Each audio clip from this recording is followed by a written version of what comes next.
So again, CLG, if they win this game, will play in a tiebreaker set up against Trifecta. If they lose it, then they don't get 4th seed. Let's go straight into it. Picks and bans ready for game number 3.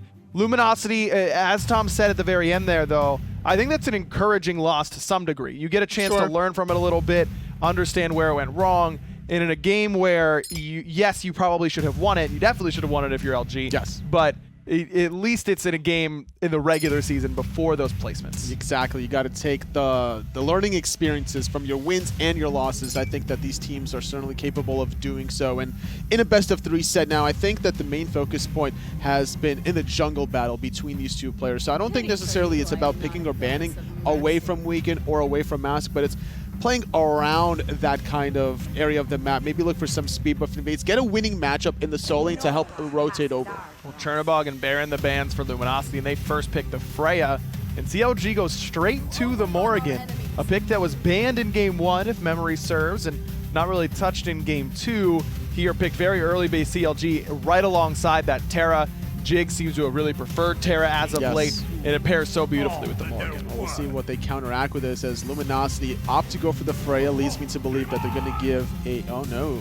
I thought it was going to be a Hunter, like a physical Hunter alongside the Fafnir, but Zhong instead. Still a little bit questionable as to where that's going to go. Kiki could play that. Well, there's no way CLG bans out every physical Hunter, right? Especially the ones that are even pretty good. So I think this makes some sense. Take a pick that you want besides the physical Hunter. If you even do, this could very well be Freya ADC, Zhong in the mid lane. Gino did play that Zhong earlier on this year, so we'll see if that's where it ends up being, though that is my guess for now. Is Nemesis right before that second ban phase. When you carry a game like Mask just did, you run that back. This is going to probably haunt Weekend, honestly, because I remember back in Season 2 Super Regionals, whereas the Zhong metas, where his team struggled because they preferred Zhong too much to the point that Nemesis would hard counter every single draft. Yeah, especially when Mask does that well on Nemesis the game before. It's not like it's, oh, he won't pick Nem here. There's no way. Yeah, he doesn't play Nem. Don't worry about it. He literally just ran you with the Nemesis in the last game. They're willing to pick into it, and I think that CLG willing to go back to that pick is a good look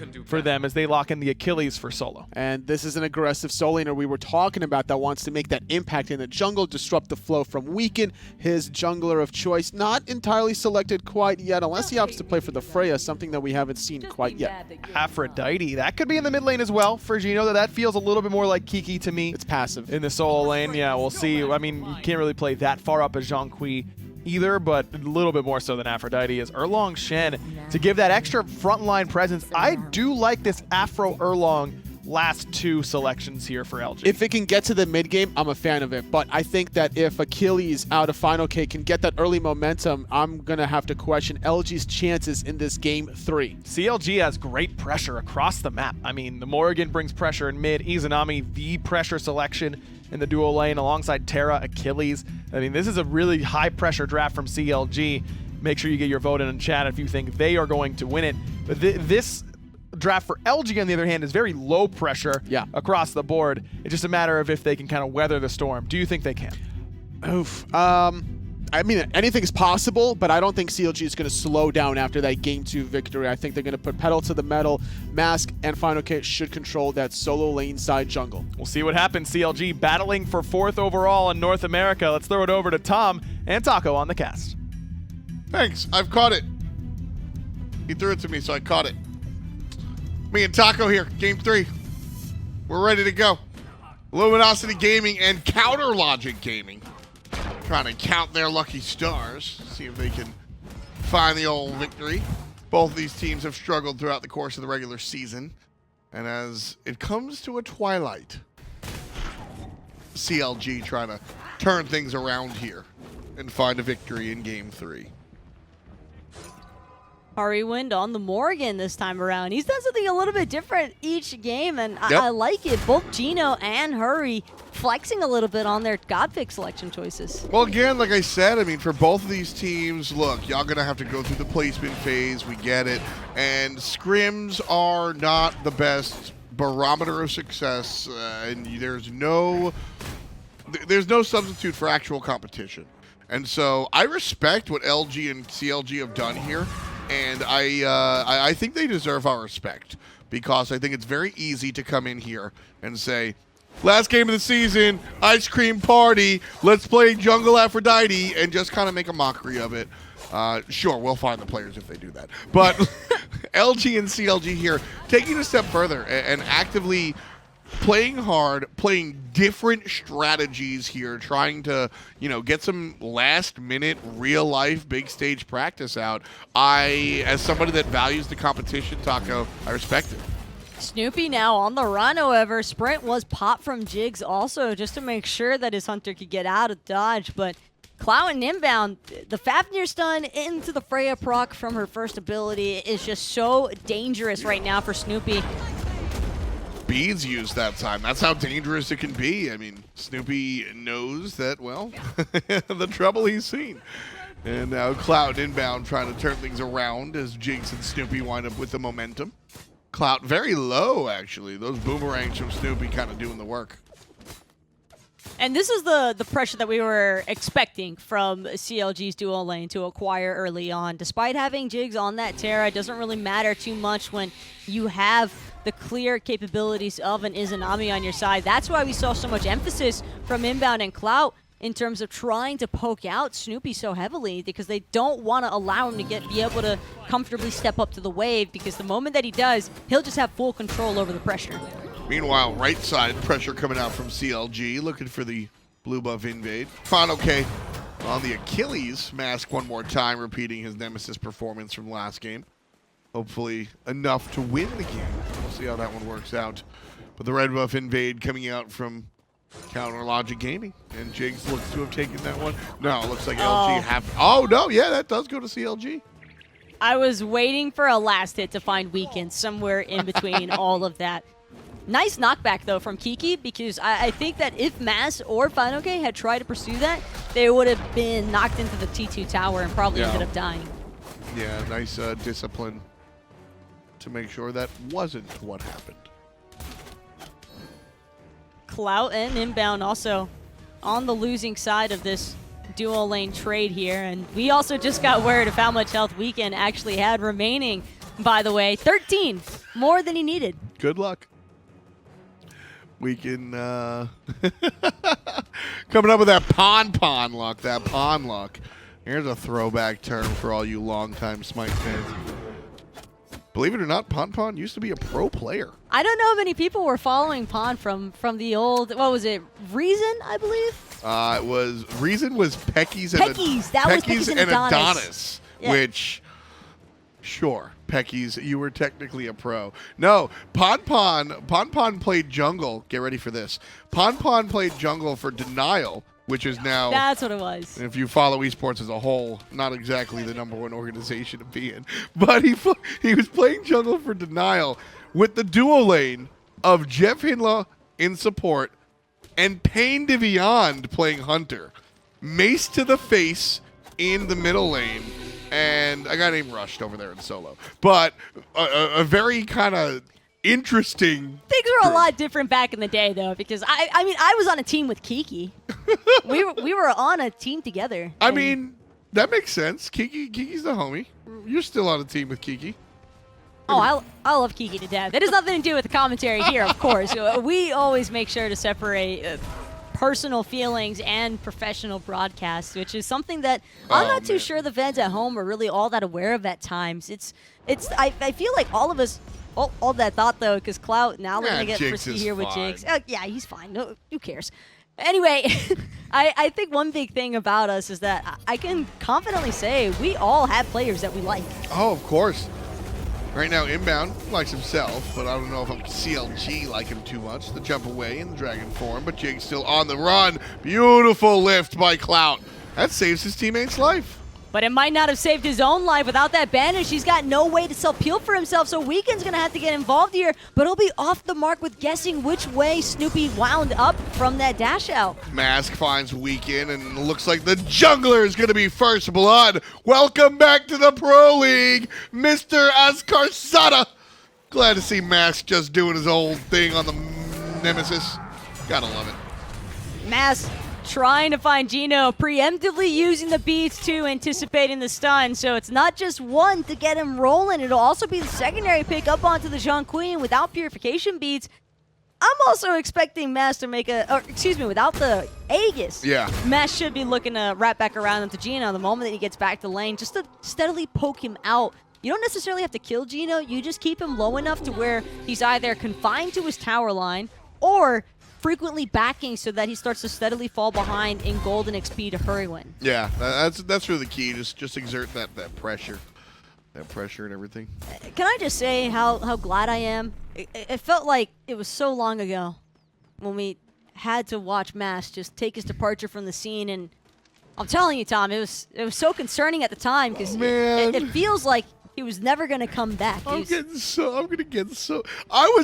put out like a tweet and a video. I really thought you know what, Mask? I didn't believe it. I'm coming at you right now. I hit up Mask in the DMs and I was like, man, what are you gonna do? He's like, I don't know.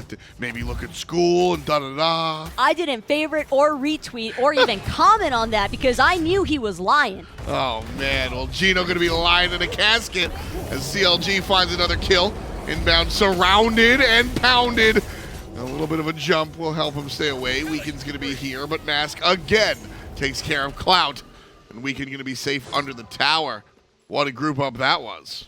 That's the worst feeling as a Freya when you're in that Valkyrie's discretion and you see where your team is at and you see the whole enemy team right beneath you.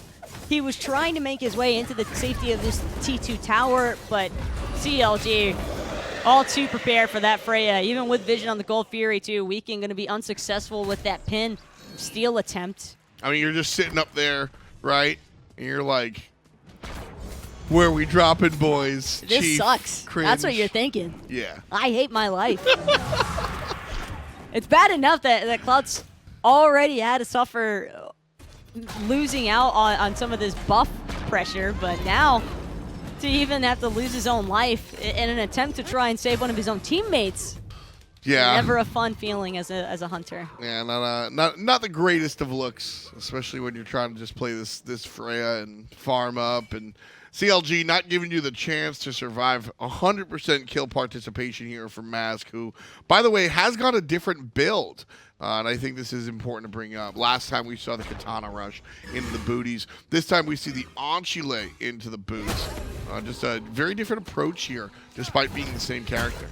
I love this approach too because it telegraphs to me that he's either looking to camp out Kiki in the solo lane or just take a heavy focus towards Geno in mid, because Geno, the second that he tries to apply a card proc or anything onto Mask is just going to give that temporary silence. But the most notable part of this is just Mask going for the slice and dice or the Divine Judgment, and then Geno trying to find the stun rep around. He won't be able to do much more after that for a split second. And that second is all it's going to take for CLG to bring him down. CLG looking for the purple buff here. You think they see Inbound? Everything used. Support jumps over the wall. He knew he had the escape. Yeah. Inbound was not concerned there. fineokay should be concerned. 2 players surrounding him, but he's got 2 players of his own in the wings. Mask just cutting him down. Help from Hurriwind, though. Oh. What's better than 1 Nemesis? This is disgusting. 2 Nemesises. I don't want to watch this anymore. Is it Nemesi? Would you say Nemesi? That sounds right. Nemesi? Yeah. Nemadi, if you're Luminosity. Ah, that's a good one. You're better Real than hi-rez hours here. Yeah, you're better than Finch. Oof. So I can't do that to Finch. I'm not gonna roast my boy. No, I'm not talking about commentary, and actually, I think I mean totally. No, you're talking about the puns. I'm talking about the rhyme. I sit up here and I try to get totally a lot. I go like you know, that's a nice kill. He's not gonna be able to pay the bill. And then I look at Tolly and he goes, no. And I go, man, gotta wait to see how much he can fill, right, Tolly? And he goes, no. And I go, come on, Tolly. And he goes, no. In that voice exactly. Yeah, just like that. He puts on his vampire voice. That's Weekend Tolly. Oh, man. Please don't bring up vampires to me right now, man. Every time I'm home, Chapo just keeps talking about this Vampire Diaries. Oh, the Vampire Diaries, yeah. And I don't know, vampire. I've never really been able to get into the vampires, just like Geno, wishing that fineokay would get away from him. No, the ghost! Oh, where's the martyrdom kill? Oh, not good enough.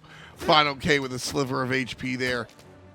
Kiki. That's rough. Kiki has a chance. Weekend's following it up. fineokay can only juke for so long, however. No room for survival once Afro and Erlang were able to rotate. So Luminosity now on the board here up against CLG, but the lead that CLG have already started to develop is pretty crazy. Clout chasing the ultimate. That's rough. There was a conversation that he didn't need to use the ultimate there. I don't want to hear it. You have two players surrounding you, and you're kind of behind as a Freya. I respect that play. The ultimate's going to be up sooner than the beads. That's what Clout needed to do there. If Snoopy had activated the Sickle Strike also, that would have been a lot of instantaneous burst damage. You might not believe it when you just see this Izanami with the Devo Gloves and the Warrior Tabi, but those autos hurt. The moment that she gets that Sickle Strike going, and especially a magical hunter like Freya, who really does not have the health bar to work with early on. Yeah, it's really low. The base stat's not really something you can kind of tussle with. So, Counterlogic Gaming, nice lead here. A little bit more than 4,000 in the early stages, honestly. 12.5, 12 3/4, and you got a 4,000 gold lead. That's not really where you want to be. Relative gold lead, very important, and 4,500 at 12 is that's a big deal right now. I don't care too much about the gold difference so much as I do this experience difference, because Luminosity, if they really wanted this composition to work, needed to stalemate every single one of these lanes, and I think that's the primary reason we see CLG opting for so much side lane pressure, because they didn't want to permit Luminosity to reach that safety threshold. And they're only going to keep it building because CLG just got the Gold Fury. The only member left to try and contest it was Inbound. He's even going to pop the sprint because once CLG start making moves, Luminosity have to be on the retreat. That was a bad play from LG. You can't sit on your hands like that. That's not championship Smite. Counterlogic Gaming now looking for the fight after the fact. Luminosity going to go right into the trap, though. CLG have a massive lead, and they're trying to show it to LG.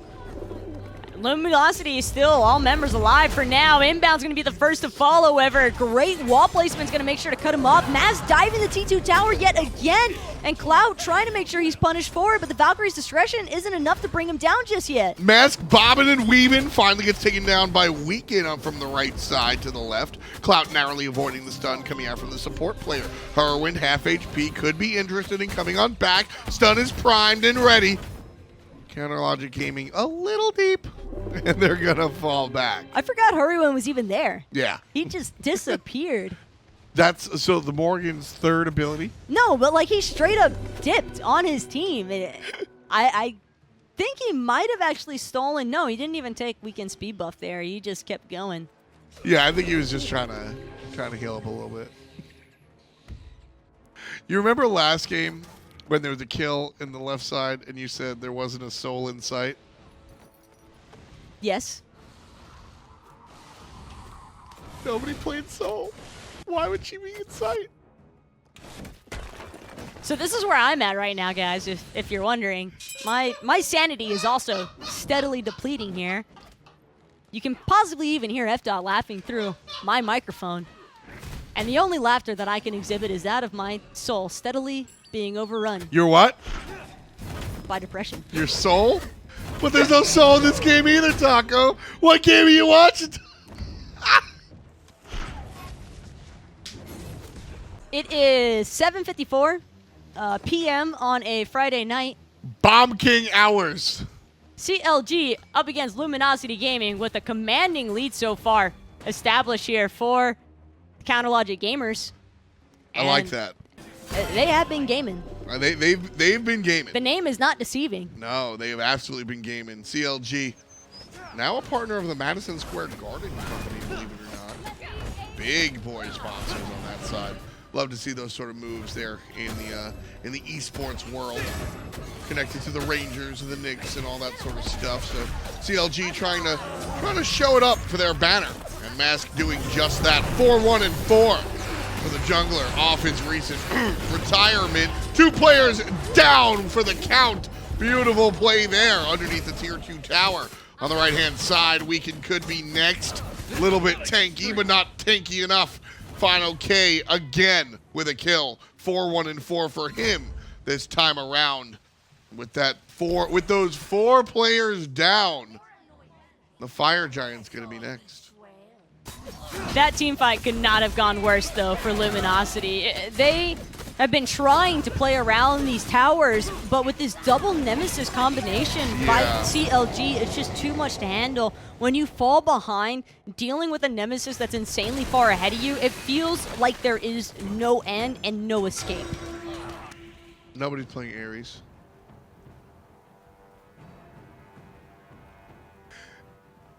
Taco just did this real... Can I go home? Taco did this real slow look up at me. Like I took the last wing off the plate. Just like, you really gonna do that? What a regular season it's been, Taco, though. This is the last game of the regular season. Reflections. This has been a lot of fun. What are your reflections on the regular season and how season 5 has gone? I think we've had a lot of surprises, in all seriousness. I don't think that many people were expecting much out of some of these teams in the SPL. Splice especially, and it's crazy when you think about it because Splice started from the bottom. No Drake pun intended. No, they were actually last place. You were looking at a team like with just a team that didn't have enough juice. I think even Luminosity, the same argument could be had here. CLG, however, I mean, this is a good set for them to show that there's still signs of life in this team because I think a lot of people, myself included, were starting to question how much of a fight could this roster really put up at LAN. And well, we'll get a chance to see for right now. They're putting up a pretty big fight inside of Luminosity's base. Hurriwind going to bring down KikiSoCheeky with that slice and dice, and he has no intention of stopping anytime soon. Both these Nemesis is just tracking down Geno into his own fountain. Nemesis, Nemesis, Nemesis, Nemesis. 4 kills for Nemesis. What a play. What a players, plural. Counterlogic Gaming going to take this one unless Clout can pull something crazy out. I don't think that's the case. Clout nor Vedium can handle this one. 16 kills in total and a sub 19-minute game. And boy, that one that was CLG all the way. That was just CLG completely abusing Luminosity inside of their own jungle. They recognized that there were weak points on both of the side lanes there from Luminosity, and that's what prompted Mass to really take up the aggressive initiative there. And it worked out wonderfully for the team. I think Hurriwind also had a fantastic showing on this Morrigan. Was really impressed with the timing of his usage on that Changeling to apply the Divine Judgment shortly after Mass, or on separate targets, just so there were 2 members that CLG then had to juggle their peel for, and it was just a little bit too much to handle since Kiki was on that Aphrodite and not an actual disengager like a Guardian or even some of the other warriors. CLG coming through, and like you said, showing us that there's signs of life here in the blue and white, taking the last game of the season.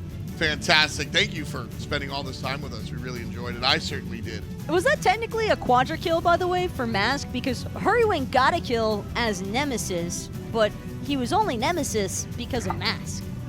Taco with the hard-hitting questions. And for the last time in Season 5, Aggro, break it down. Thank you very much, Tom. Indeed, the final regular season game outside of the tiebreakers, because there will be tiebreakers. We can go into what happened there in just a second, but totally, let's talk about this game first. CLG, after having to come back in Game 2 after a large deficit, basically just wiped the floor with Luminosity. You know what's better than one Nemesis where Mask performed well in Game number 2? How about you have Hurriwind play some Nemesis on top of that? That seems pretty good to me, especially against a team composition that can struggle with peel as much as Luminosity's can.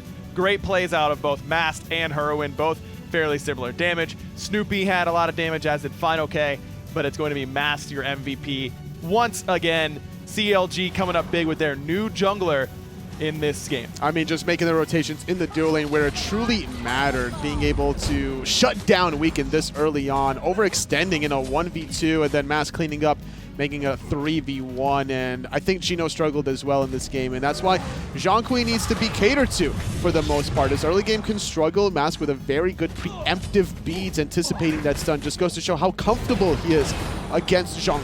I think I've seen enough of Geno Zhong to feel pretty comfortable in saying that we can see him move to other selections. He's had good games. He just played great on the Vulcan, but I believe he's now 0-2 on the Zhong and 2 not so great performances for LG's newest mid laner. But LG still ends on a fairly high note, taking at least 1 off of CLG. Let's take a look at the schedule. If you missed anything from this week in the SPL, your final regular season week, Splyce had the big one. They 2-1 Space Station Gaming on Wednesday. That secures them for DreamHack Atlanta. They also finish off their week by 2-0ing Trifecta there at the very end. And let's take a look at those standings so you can see where everyone ended up in fall. And North America United, no surprise that they're #1. A little surprising that Splyce finished so dominantly at the beginning of the fall split, but the way they started to transition towards the middle, no surprise that they were able to topple over a struggling Space Station Gaming. So as you saw there on the standings, it looks like Trifecta and CLG have tied for that 4th slot. So they did end up playing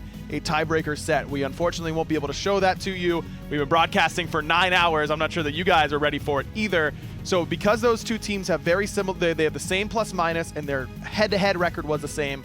Trifecta and CLG played in a best of 3. We do have the post-game stats for you though. So in game 1, it was a little bit of a longer one, 34 minutes, but Trifecta ended up on top. The big player in that game was Sam for Soccer, the man who had to replace Mass when Mass stepped down 11-0-8 on the Pele. But look at Zatman playing the Cupid yet again. A nice strategy to apply the cripple against fineokay's Terra, making it difficult for Mass to do anything in the back line. When he starts to penetrate, Snoopy probably didn't have a good time in that laning phase. And Scary D on the Chang'e. Look at the player healing between himself and Zatman. So Trifecta won game 1 of the tiebreaker. Again, we do not have the actual replays for you. We were just going over what happens for the seeding. Game 2, as it is a best of 3, also ends up going the way of Trifecta. So Trifecta 2-0 up against CLG in that tiebreaker. We also have those post-game stats for you right away. Paul 6-1-10 on the Chernobog, had a pretty good performance. Zatman playing that Nuwa ADC, making it work for Trifecta. So Trifecta will be your 4th seed going into the placement stages. CLG fall to 5th. A little surprised to see CLG fall in game number 2. I really like their draft. Athena, Sobek, Scylla, the way Mask was able to play today on the Nemesis and not able to repeat that performance up against Trifecta. I think that Niruma on the Amaterasu made life a little difficult for Hurriwind. If we had to take a guess, that's probably a good one to take.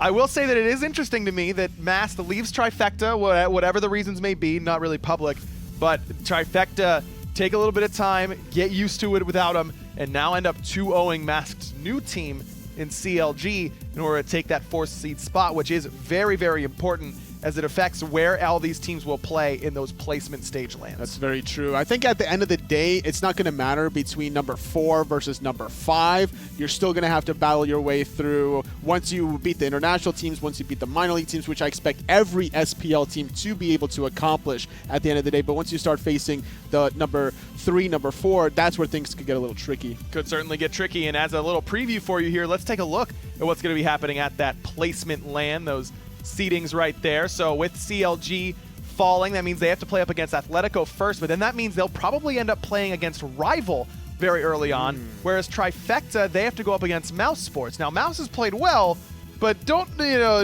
give me Mouse over playing up against Rival right now. Yeah, I agree on that front, and I think Rival's going to be looking very scary at the LAN. Whatever they were not able to do online, they look like a completely different team in that LAN setting.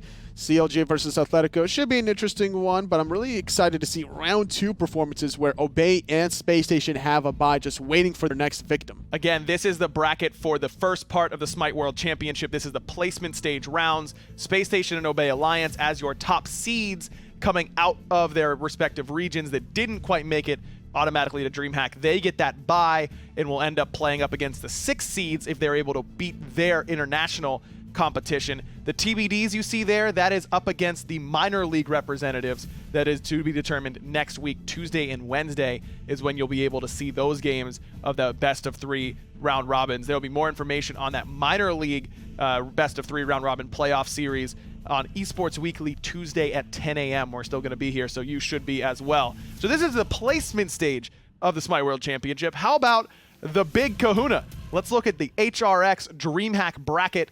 And this is Team Dignitas, Splyce, E-United, and Energy. Pretty simple. The top seed from Europe is on the same side of the bracket as the second seed from NA and vice versa. Man, the fact that there's still 4 more teams to be determined where Obey is waiting, Rival, Space Station Gaming, CLG Trifecta as well. Mouse Sports can even easily claim it. The fact that 2 of those teams are not going to be able to make it out of my top 6 personally is interesting and going to be probably the most competitive HRX that we've ever had. If you want to go to this HRX, and how could you not? I mean, that bracket is going to be absolutely stacked.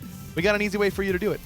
It's super simple. It's November 16th through the 18th. Go to hi-rezexpo.com, buy your tickets. You want to do so soon because there is a deal on hotels that you get if you do it before October 16th, I believe, is the deadline. A month before, and it's running out. You're on October 5th right now, so not much more than a week left in order to get that discount on hotels. You can still buy tickets after that deadline, but you'll have to find your own way to find a place to stay. Airbnb also a pretty good option, but getting a guaranteed hotel room with that discount is obviously a good way to go. Make sure that you take that Monday off as well, because we're going to have that after party on Sunday, November 18th at Main Event Entertainment. Make sure you head on over to hrxafterparty.eventbrite.com. A lot of fun to be had. Absolutely. Yeah, book that hotel that you get at a discounted rate, because I know you're getting tickets sooner rather than later.